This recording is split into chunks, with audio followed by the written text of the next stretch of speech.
Gawa pa na mabanlas na mga balaya nila dito. Gawa na na. Away, lisod na kayo ng ingunanang agian sa imong balay, Brigada Cap, no? Sa tuwang talisay, banlas yun. Luluan. Grabe yun ang kabalayan. Gibanlas, umayo niya matay. Di na mabasta-basta ni nga tubiga, magahigala kung sa pagkititaw ni Bayin. O, nag-iingo na to kung siya man nga rason, ani. No? Ipahigmata, magitag maayo. Nga di na to na diya lagi taon na yamaan ng atong mga proyekto, Brigada Cap, no? Atong kalikupan, di na to na. Oh, niya kanibang di sa ginato na diya yama-yamaan ang ato ang kalikupan kay maunay makatabang protektar na to. No? Mao siguro gyud ni Brigada Cap nganong ngayon ani naman ni grabe naman gining baha ron di naman lang kay tagatuhod tagaliog. No? Lapaw bay naman ning mga baha. Kini nga bagyo nga peti o nga kusuga, no?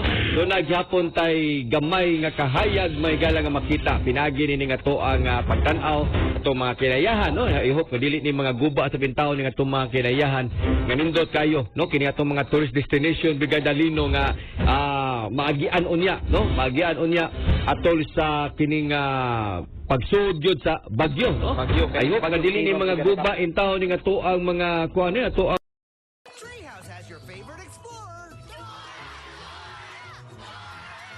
And it's a full-on fiesta with episodes every weekday. Are you ready to explore? In Dora the Explorer. Weekdays at 11 on Treehouse.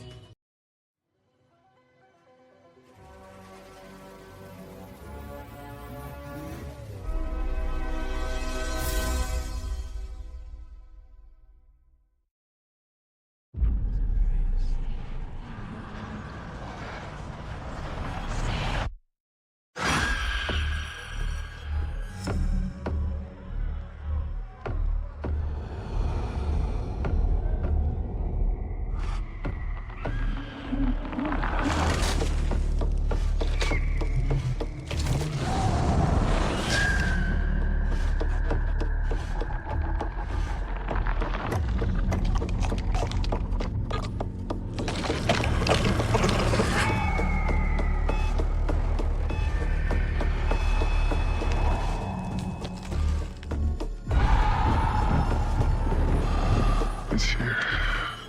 What's here? If you hear the whistle scream,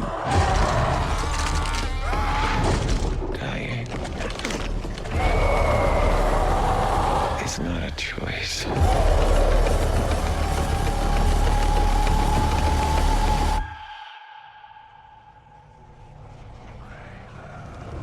Ipinag-utos ni Pangulong Bongbong Marcos na imbestigahan ng Local Water Utilities Administration ang kawalan ng tubig gripo sa mga palikuran ng ilang paaralan.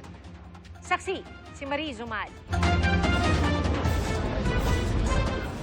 Hindi basta-basta ang problemang tumambad kay Pangulong Bongbong Marcos nang inspeksyonin niyang ilang eskwelahan sa Bulacan kahapon. Isang linggo na lang bago magpasukan, pero walang tubig gripo sa ilang palikuran ng mga paaralan. Ito ay usapin ng kalinisan, ng kalusugan, at ng dignidad ng ating mga estudyante. Paano sila makakapag-aral ng maayos kung ang mismong eskwelahan ay kulang sa batayang serbisyo? Kaya utos ng Pangulo sa Local Water Utilities Administration o LUWA, agad magsagawa ng investigasyon. Sino-sino ang may pananagutan? Bakit walang tubig? At paano ito'y maibabalik bago magbukas ng klase sa susunod na linggo? May 48 hours ang LUWA para magsumite ng initial na report. Siniguro rin ng Pangulo na hindi maisasantabi ang kapakanan at pangangailangan ng mga mag-aaral. Responsibilidad nating tiyakin na may maayos na pasilidad, sapat na suporta para sa mga guro at sistemang gumagana dahil yan ang pundasyon ng isang ligtas, maayos at epektibong edukasyon.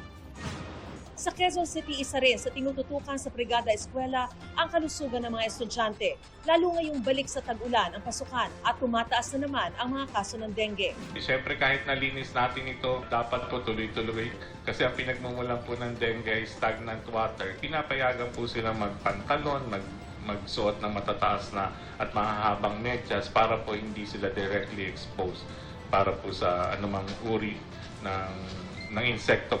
Para sa GMA Integrated News, ako si Marizy Umali ang inyong saksi.